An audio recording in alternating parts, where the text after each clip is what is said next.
la filosofía como madre de toda emancipación. ¿Por qué es Heidegger el más importante filósofo del siglo XX? Hay nazismo en Ser y Tiempo, Domingo Faustino Sarmiento, y el libro más excepcional, Facundo, Civilización y Barbarie, el gran libro sobre América Latina. Y lo que dice Sartre en una de sus más bellas frases: un hombre es lo que hace con lo que hicieron de él. Foucault va a decir: el hombre ha muerto. Si se piensa en filosofía, lo que se piensa es la totalidad.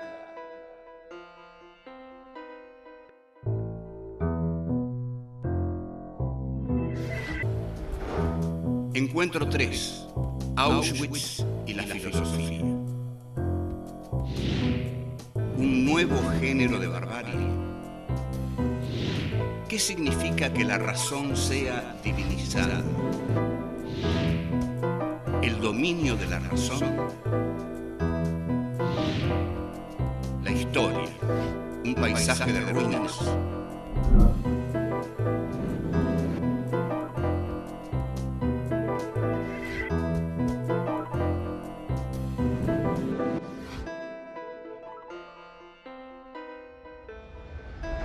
El tema que vamos a tratar hoy es duro, pero hay que tratarlo.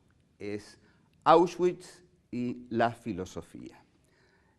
Nuestro punto de partida va a ser la Escuela de Frankfurt y dos pensadores de la Escuela de Frankfurt, que son Theodor Adorno y Max Horkheimer, que emigraron a Estados Unidos y en California, a partir de 1940, empezaron a escribir un libro que se transformaría en un libro fundamental del pensamiento filosófico del siglo XX, Dialéctica de la Ilustración. Son charlas que tuvieron Adorno y Horkheimer en California y, bueno, se publica en 1947. El problema que se plantean Adorno y Horkheimer es cómo en 1940, después de esa esperanza excepcional que el iluminismo, la Revolución Francesa, los enciclopedistas, Voltaire, Diderot, D'Alembert, Rousseau, Kant, todos esos pensadores que confían en la razón humana, en el gran relato del racionalismo, de la razón humana, que dice: el hombre, por medio de su razón, va a alcanzar la plenitud, va a alcanzar la felicidad, va a llegar a una sociedad bien organizada, civilizada. La razón es el progreso, las luces de la razón van a curar todas las enfermedades, todos los males sociales, van a ser la felicidad del hombre. Cuando se llegue a una sociedad racional, ¿cómo es posible? ¿Cómo es posible, entonces se preguntan Adorno y Horkheimer, que hayamos llegado a esto, a una nueva forma de barbarie y a una forma extrema de barbarie como la que ellos ven en Europa en 1940? Cuando Adorno y Horkheimer escriben Dialéctica del Iluminismo, ya conocen un gran texto de Walter Benjamin, que son las tesis sobre filosofía de la historia, que es un texto breve que Benjamin escribe y se lo deja a Bertolt Brecht, y Benjamin tenía que irse de Europa porque estaba siendo terriblemente perseguido por la Gestapo. Adorno le escribe desde su, en realidad, exilio de lujo en California, y le dice que se exilia inmediatamente, y Benjamin le contesta: todavía hay causas que defender en Europa. Benjamin era un hombre sencillo, un hombre de pequeña estatura, tremendamente inteligente, judío, un hombre de fe, un hombre que tenía una teoría sobre el Mesías, que el Mesías no iba a llegar al final, sino que el Mesías aparecía por ciertas endijas de la historia en determinados momentos muy especiales. Bueno, esto lo desarrolla en las tesis sobre filosofía de la historia. Benjamin huye, efectivamente, decide huir, y decide cruzar la frontera francesa hacia España, en Portbou. Cuando llega a la frontera, precisamente ese día se cerró la frontera. Se cerró la frontera y Benjamin se desespera, entra en pánico, en terror, porque sabe justamente cómo es la Gestapo, cómo trata a los que atrapa, y siente que esa frontera se cerró para él. Y si se cerró para él, se cerró su vida. Entonces se suicida. Se suicida mal, es decir, toma mucha morfina, pasa una noche atroz, finalmente muere y al día siguiente la frontera se abre. Esta muerte trágica de Benjamin es en realidad la muerte del pensamiento humanista, del pensamiento que defiende el derecho del hombre a vivir, a no ser torturado, a no ser avasallado, a no ser, digamos, confinado a un campo de concentración como una cosa que se termina arrastrando con una especie de tractor, como hemos visto en algunos documentales. Benjamin, entonces, influye mucho en Dialéctica del Iluminismo de Adorno y Horkheimer, quienes no lo citan, sin embargo, quienes no lo citan. Ahora, vamos un poco a Dialéctica del Iluminismo. Lo que plantea Dialéctica del Iluminismo es, bueno, el iluminismo, la razón iluminista, la diosa razón, comienza su despegue con la Revolución Francesa. ¿Qué esperábamos de la diosa razón? Esperábamos la racionalidad en la historia, una historia racional, una historia sin barbarie. Ustedes observen que el colonialismo europeo del siglo XIX se hace en nombre a valores. Por ejemplo, el Imperio Romano, cuando tomaba un territorio, lo tomaba considerando que era el Imperio Romano y que ese territorio tenía la gloria de pertenecer al Imperio Romano. Pero bueno, los ingleses, los franceses, los holandeses, los belgas, cuando se expanden, con ellos se expande la civilización, el progreso, la razón, el derecho, es decir, el imperialismo del siglo XIX identifica su expansión con la expansión del progreso, de la civilización y de la razón. Eso lleva a Auschwitz. ¿Por qué? ¿Por qué?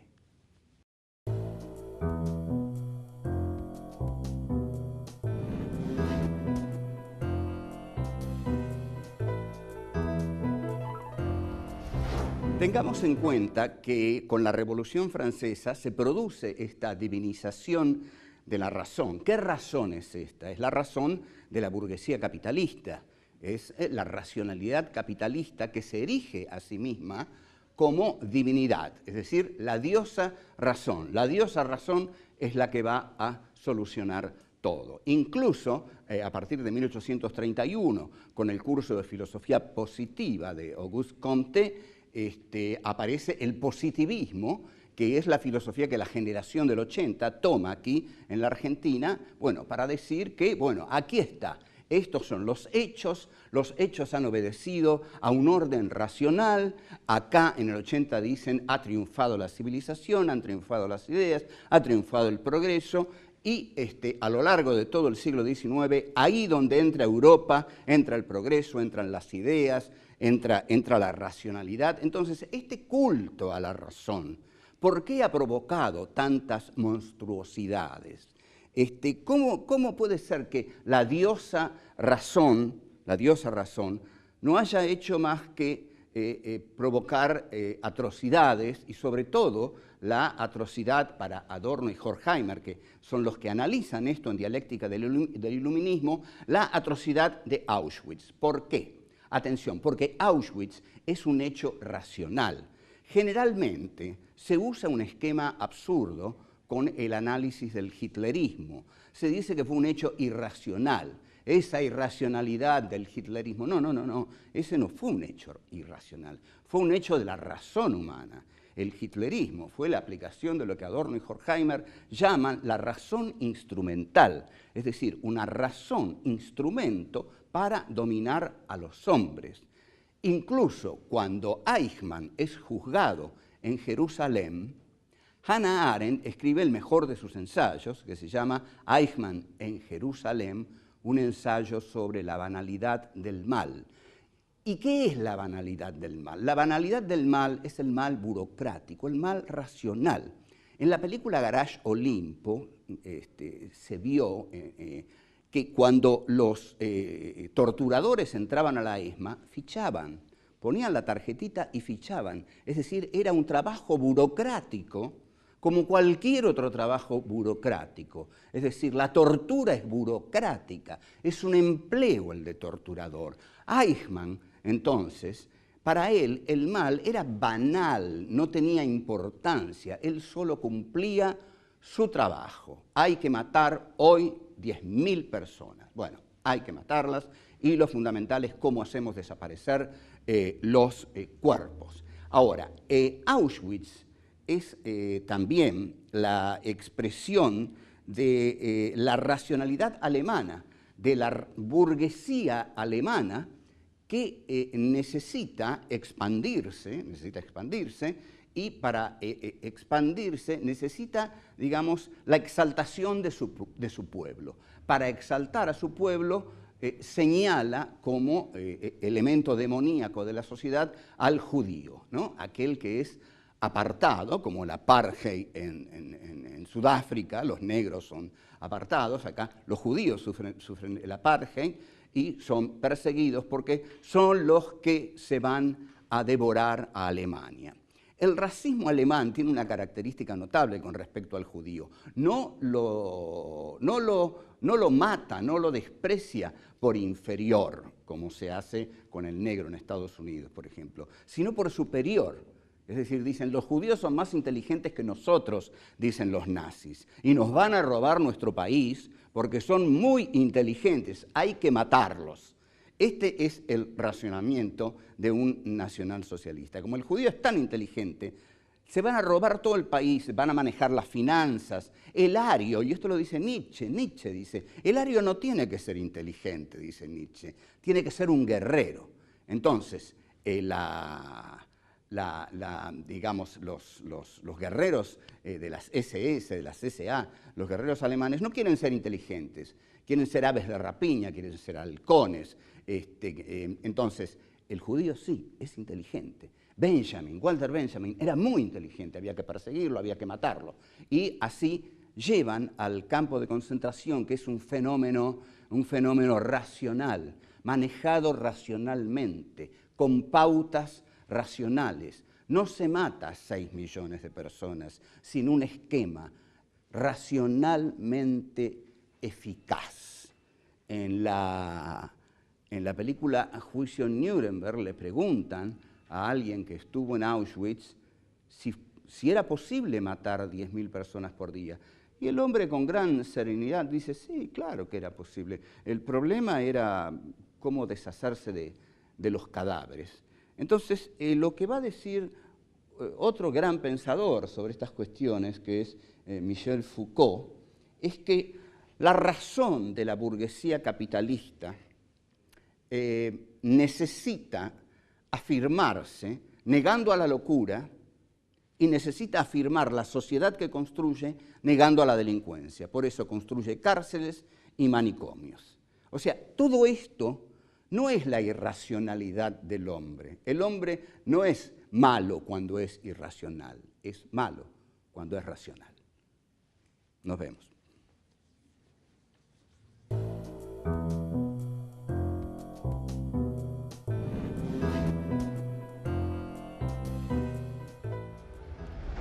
Lo que marcan Adorno y Horkheimer en Dialéctica del Iluminismo es el dominio de la razón por sobre la totalidad del hombre. Lo que quieren decir es que el hombre es más que razón, pero que para colmo el uso que le ha dado a su razón es un uso para esclavizar, para dominar, para someter a la naturaleza y a los hombres.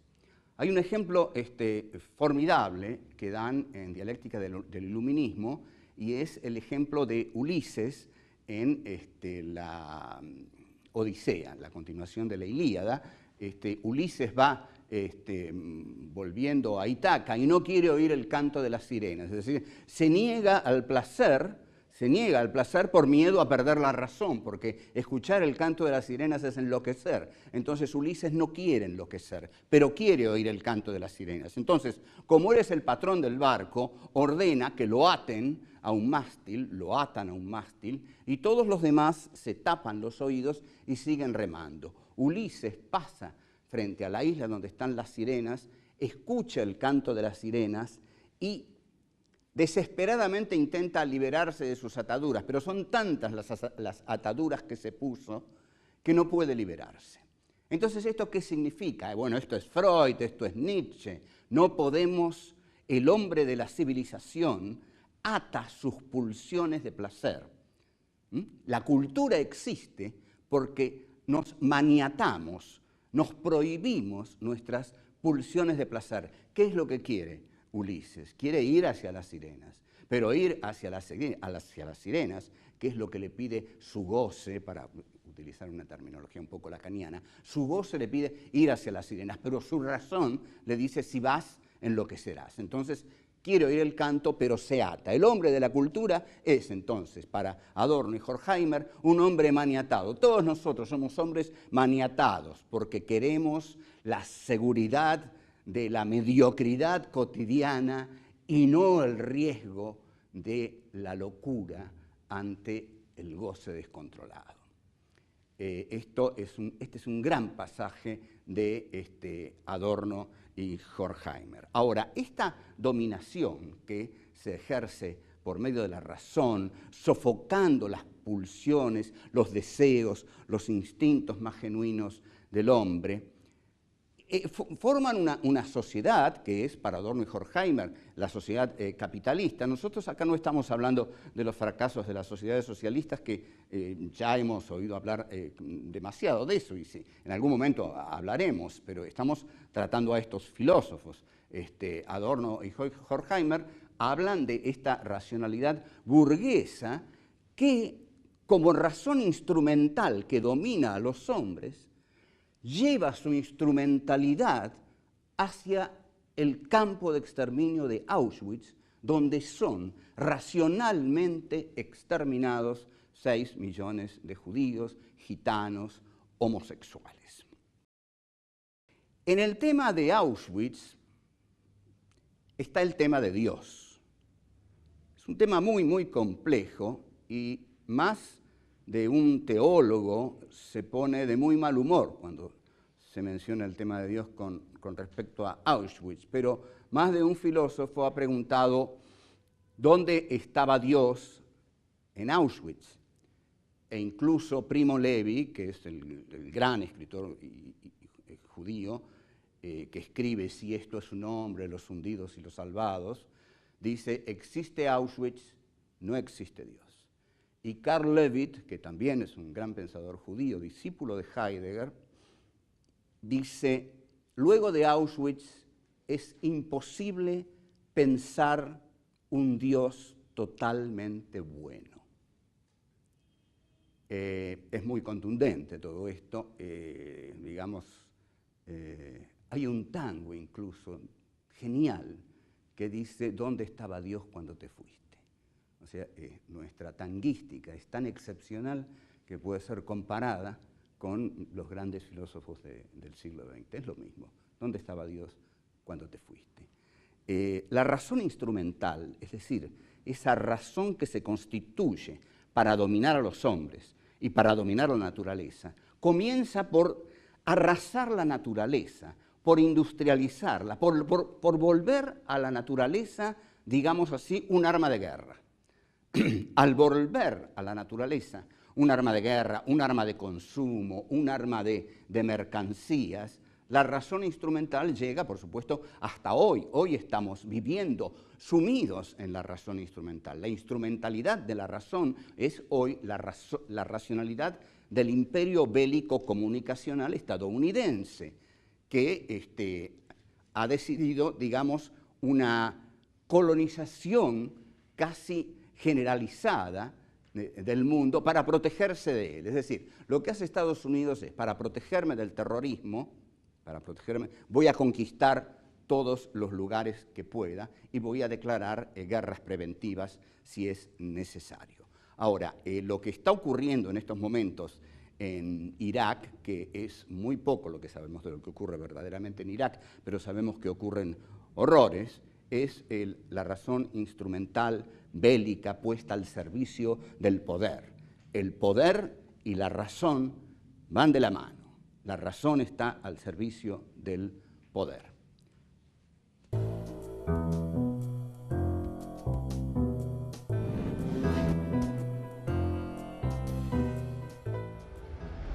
Las tesis que Walter Benjamin le deja a Bertolt Brecht son sorprendentes. El mismo Brecht dice se va a demorar muchísimo en entender estas tesis. De hecho, constituyen una formidable crítica a la dialéctica hegeliana y a la dialéctica marxista. Lo que dice Benjamin es que no hay una racionalidad en los hechos históricos. Que los hechos históricos no responden a una necesidad interna, dialéctica, inmanente, racional, que los vaya sucediendo los unos a los otros. Que el ángel de la historia, dice Benjamin, porque ha comprado un cuadro de Paul Klee donde se ve un ángel mirando hacia el pasado, y el ángel de la historia, dice Benjamin, mira hacia el pasado y no ve un encadenamiento lógico de categorías hegelianas, ve un paisaje de ruinas, ve un paisaje de ruinas. Entonces, no hay dialéctica, hay ruinas.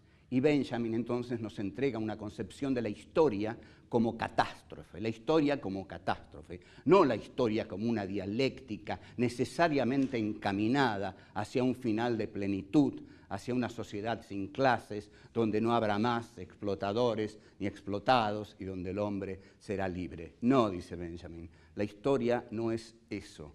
La historia es un paisaje de ruinas. La historia ha sido una catástrofe completa y la historia lo que expresa es la ruina, el fracaso de la razón humana. Pero hay un aspecto exquisito de Benjamin que responde a su profunda fe judía y que tiene que ver con el Mesías. Yo algo mencioné, pero lo quiero mencionar más detalladamente. Benjamin dice que hay momentos muy especiales en la historia que el Mesías no va a venir al final, dice, pero que en la historia, en nuestras vidas, hay momentos en que sentimos la presencia, la plenitud de lo absoluto, de lo sagrado, de aquello que nos trasciende por completo, pero que sin embargo se comunica con nosotros en ese momento. ¿Cómo se comunica?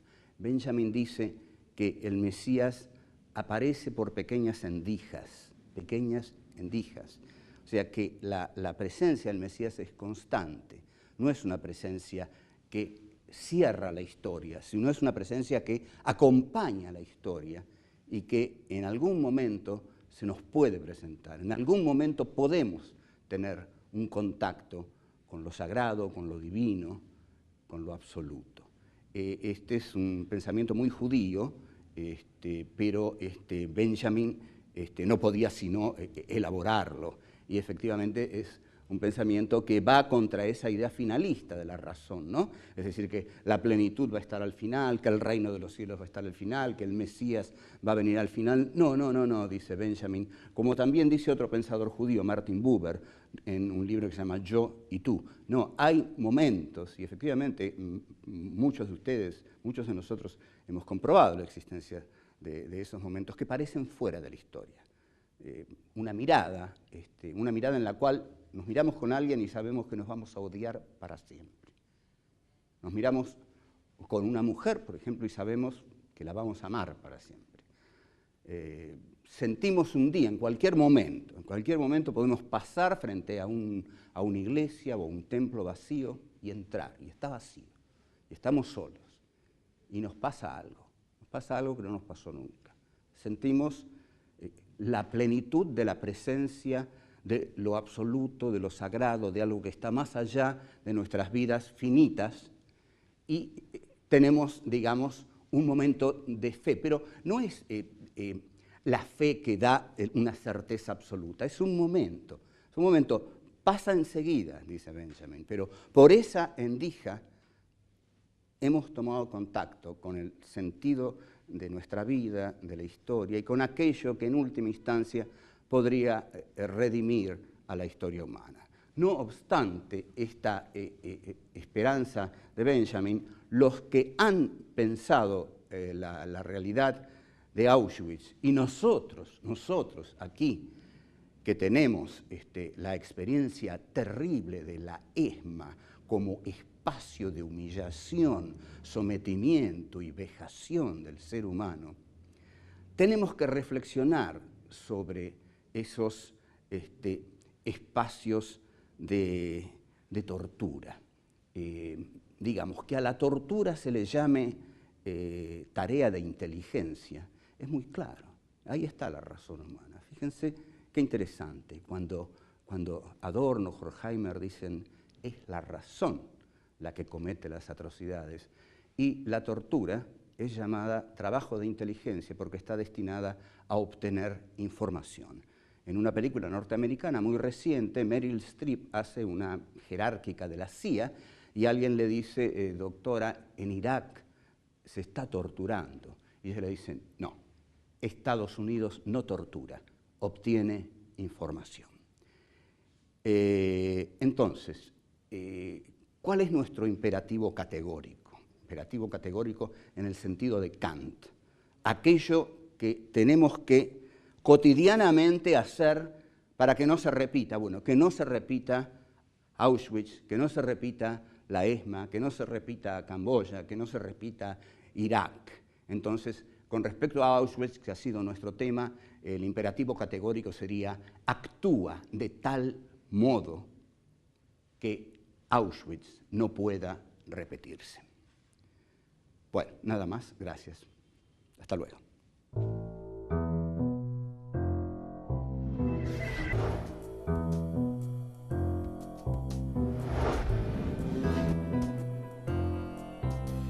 El imperialismo del siglo XIX identifica su expansión con la expansión del progreso, de la civilización y de la razón. No hay una racionalidad en los hechos históricos. El poder y la razón van de la mano. La razón está al servicio del poder.